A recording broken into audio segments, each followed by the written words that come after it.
জন্য তারা ঈদগার রাস্তায় রাস্তায় ঈদগার মাঠের চতুর্পাশে ফেরেশতারা দাঁড়িয়ে থাকে রোজাদারদেরকে স্বাগত জানানোর জন্য। সুবহানাল্লাহ।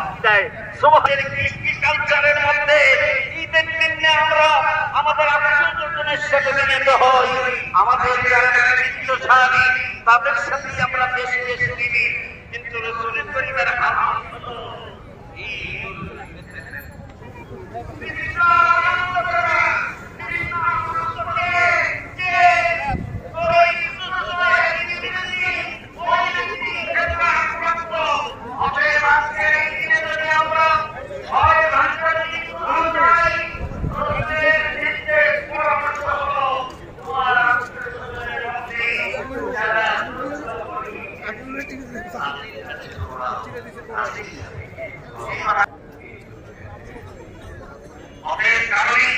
আজকে আমরা আমাদের জীবনে এই উল্লেখযোগ্য ইতিহাসে আমরা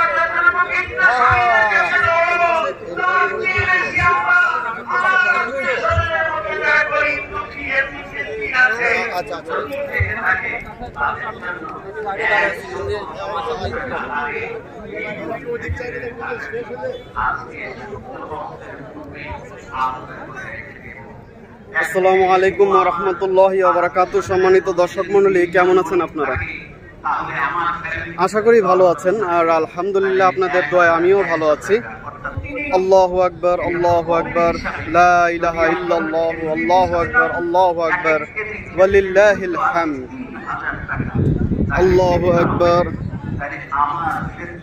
পবিত্র ঈদ উল ফিতরের ঈদ মোবারক জানাচ্ছি আপনাদের সম্মানিত দর্শক মণ্ডলী।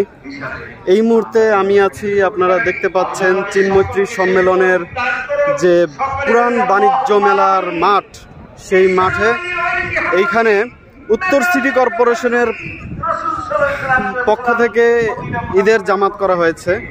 হয়তোবা ইতিহাসের প্রথম 2025 সালে ইউনূস সরকারের আমলে এটা আমিও একটা সাক্ষী হয়ে এলাম। মানুষের উপস্থিতি, মানুষের চলাফেরা, মানুষের ভঙ্গি দেখলে আসলে বোঝা যায় মানুষ কতটা খুশি। এখানে যে যার মতো ইউটিউবিং করছে, ফেসবুকিং করছে বা ব্লগিং করছে, যে যার মতো রিপোর্ট করছে। আলহামদুলিল্লাহ, মাশাআল্লাহ। আর এখানে বক্তব্য চলছে, কিছুক্ষণের মধ্যে ইনশাল্লাহ ঈদের নামাজ হবে। 8:30টায় জামাত হবার কথা। এখানে যেমনটা শুনেছিলাম যে বেশ কিছু ঘোড়া থাকবে, আর এই ঘোড়াগুলো দিয়ে ঈদের একটা মিছিল হবে, একটা আনন্দ মিছিল।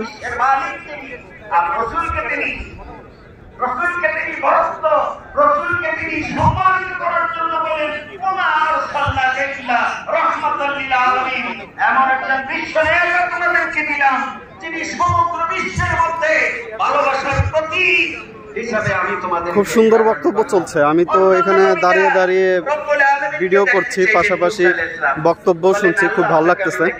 আর হ্যাঁ, আরেকটা জিনিস দেখাই, সেটা হচ্ছে অজুরও একটু ব্যবস্থা আছে। আমি আপনাদেরকে অজুর ব্যবস্থাটা দেখাই। হ্যাঁ, আপনারা দেখতে পাচ্ছেন এখানে অজুর ব্যবস্থা করা হচ্ছে, অনেকে অজু করতেছে, আপনারা দেখছেন। আসলে বিগত সরকারের আমলে এই ধরনের ইসলামিক উদ্যোগ খুব একটা দেখা যায়নি। জাস্ট প্রচুর পরিমাণে মসজিদ করছে, আর মসজিদগুলোতে হয়তো বা অনেক টাকা লুটপাট করা হয়েছে। এছাড়া ইসলামিক এমন কোনো কাজ করা হয়নি যেটা কম ইনভেস্ট হয় আর ইসলামের অনেক উপকার হয়। জানি না, যদি আপনারা জেনে থাকেন তাহলে বলবেন। আর ভিডিওটা একটু লম্বা হতে পারে, কারণ অনেক কিছু দেখার আছে। আপনারা সাথে থাকবেন কিন্তু। হ্যাঁ, আমি একটু প্যান্ডেলের সামনে যে একটু দেখানোর চেষ্টা করি, দেখি জায়গা, ভিতরে যদি জায়গা থাকে তাহলে ভিতরে চলে যাব। মহান রব্বুল আলামিন আপনাকে দেখতে চান, আপনি চলুন আমার সাথে সেই মালাকুল আলাতে। বাইতুল মুকাদ্দাস প্রথম, দ্বিতীয়, তৃতীয়, চতুর্থ, পঞ্চম, ষষ্ঠ, সপ্তম আসমান পর্যন্ত গেলেন। জামাতটা জাস্ট একটু ঈদের জামাত হচ্ছে আমার দরকার।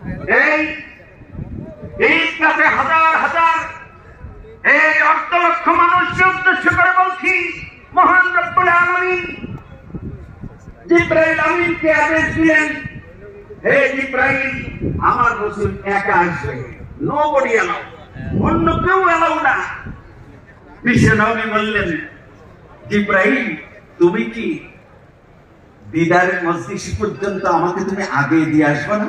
বলে, ইয়া রাসূলুল্লাহ, আপনি যতটুকু রাস্তায় এসেছেন তার চাইতে 70 গুণ রাস্তা এখনো মহান রব্বুল আলামিনের সাক্ষাতের স্থান বাকি আছে। বলে, এই স্থান কিভাবে যাব? বলে, এই স্থানে আল্লাহ রাব্বুল আলামিন নিরাপত্তার জন্য তিনি নিজেই আপনার নিরাপত্তার ব্যবস্থা করেছেন। জোরে বলুন সুবহানাল্লাহ। এই হলো বিশ্বনবী। আল্লাহু আকবার। বাংলা নিয়ত বলে দিচ্ছি, সকলে খেয়াল করে শুনুন। ঈদুল ফিতরে ওয়াজিব নামাজ 6 তাকবীরে কিবলা রুখিয়া আদায় করতেছি এই নামের পিছনে আল্লাহু আকবার। কিন্তু কথা হলো, কথোপকথন হলো, তা হয়ে গেল 2 রাকাত নামাজের অংশ। সুবহানাল্লাহ বলি সবাই। আত-তাহিয়াতু লিল্লাহি ওয়াস-সালাওয়াতু ওয়াত-তাইয়্যিবাত। সালাম দেয়, কিন্তু মহান রব্বুল আলামিনের দরবারে প্রটোকল কিভাবে চেঞ্জ হলো দেখেন। রব্বুল আলামিন তার প্রিয় নবীকে কতটা ভালোবাসেন, যেখানে আমার রাসূল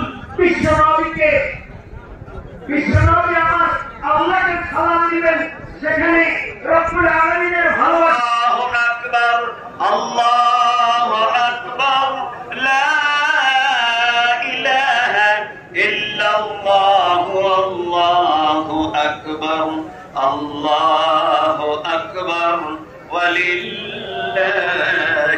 হামদ। জনতা, মুসা আলাইহিস সালাম বলেন, আল্লাহ আপনার সাথে কথা বলতে এত মজা লাগে, আপনাকে দেখতে জানি কতটা স্বাদ লাগতো। বলে, মুসা কি চাও? বলে, একটু দেখতে চাই। বলে, সর্বনাশ, লান্তারানি, কোরআনের ভাষা।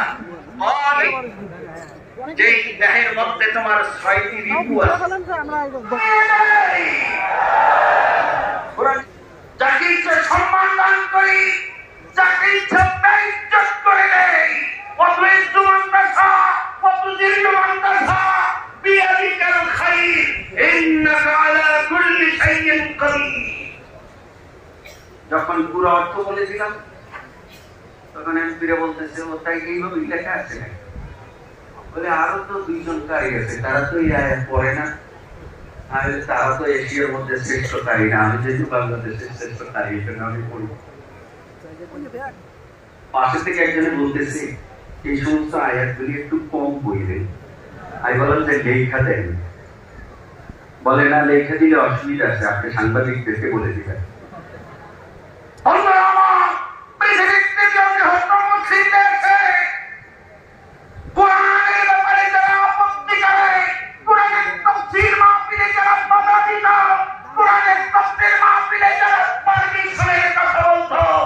এইরকম প্রশাসনে যেন আর কোনদিন লোক ফিরে না আসে।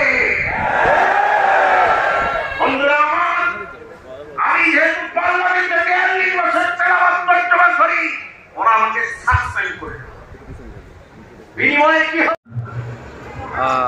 এরকম একটা পরিবেশে ঈদুল ফিতরের নামাজ পড়তে এসে খুব ভালো লাগতেছিল। কিন্তু নামাজ শেষে যখন দেখলাম সবাই পরিচিত যারা সাথী আসছিল সবাই সবার সাথে কোলাকুলি করতেছে, সালাম মুসাফা করতেছে, দেখে আমারও খারাপ লাগছিল। আমিও চেয়েছিলাম কয়েকজনকে নিয়ে আসতে, বাট তারা এই কয়েকটা দিন রমজান মাসে খুব ব্যস্ত থাকার কারণে এখন তারা চাচ্ছিল যে নামাজটা পড়েই, এলাকায় নামাজটা পড়েই জাস্ট বাসে যে ঘুম দিয়ে দিবে, এর জন্য আমার সাথে কেউ আসেনি। এটা একটা আমার জন্য কষ্টকর বিষয় ছিল। ঈদুল ফিতরের নামাজ শেষ হয়ে গেল আর শেষ করে বের হলাম। আপনারা দেখতে পাচ্ছেন সবার মুখে মুখে প্রশংসা যে খুব সুন্দর একটা আয়োজন হয়েছে, সবার কাছে খুব ভালো লাগছে, আলহামদুলিল্লাহ।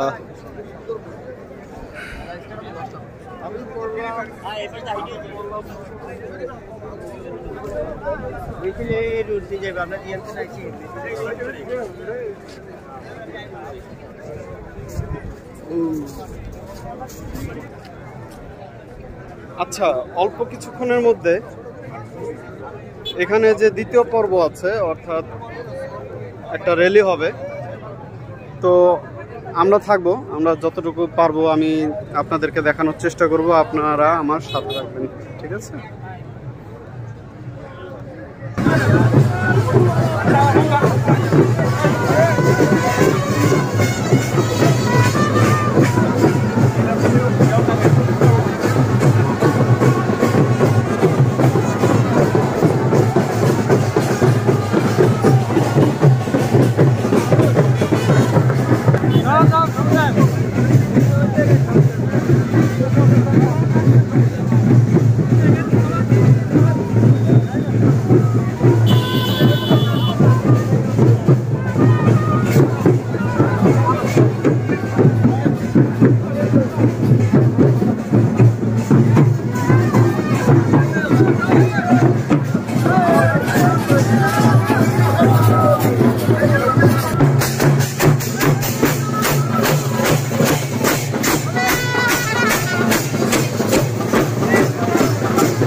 সো ফ্রেন্ডস, ভেবেছিলাম যে র্যালির সাথে আমিও যাব, বাট যেতে পারছি না, কারণ এখানে আপনারা দেখতে পেরেছেন যে প্রচুর বাজনা বাজাচ্ছে, যেটা ইসলামে হারাম বা নিষিদ্ধ।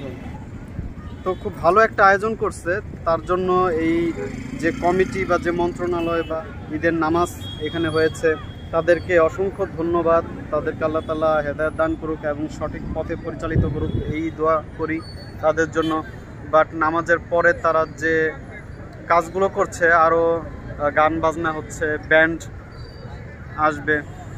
ব্যান্ড বলতে কি তারা এটাই বুঝাইছে কি না, সম্ভবত এটাই ব্যান্ড বুঝাইছে যে এই ব্যান্ড থাকবে, ঠিক আছে। এগুলো হয়তো এগুলো জায়েজ নেই, আলেম ওলামারা ভালো ব্যাখ্যা দিতে পারবেন। আর এগুলো আমার মোটেও সয় না, আসলে সহ্য হয় না, ঠিক আছে। যার কারণে আমি আর তাদের সাথে যেতে পারছি না। আর তাছাড়া নাকি পাপেট শো হবে, যে পুতুল দিয়ে খেলা, এগুলো তো ঠিক না, আসলে অনেক কিছু না জায়েজ হয়ে যায়। তো যার কারণে আমি আর মিছিলের সাথে যাচ্ছি না। আমি আমার বাসায় চলে যাব। আর দোয়া করবেন আমার জন্য, ঈদ উল ফিতরের শুভেচ্ছা রইল। ঈদ মোবারক। আল্লাহ হাফেজ। লাইক শেয়ার কমেন্টস করতে ভুলবেন না এবং সাবস্ক্রাইব করবেন ইউটিউব চ্যানেলে, ফেসবুকে ফলো দিবেন। আল্লাহ হাফেজ। দোয়া করবেন। ঈদ মোবারক।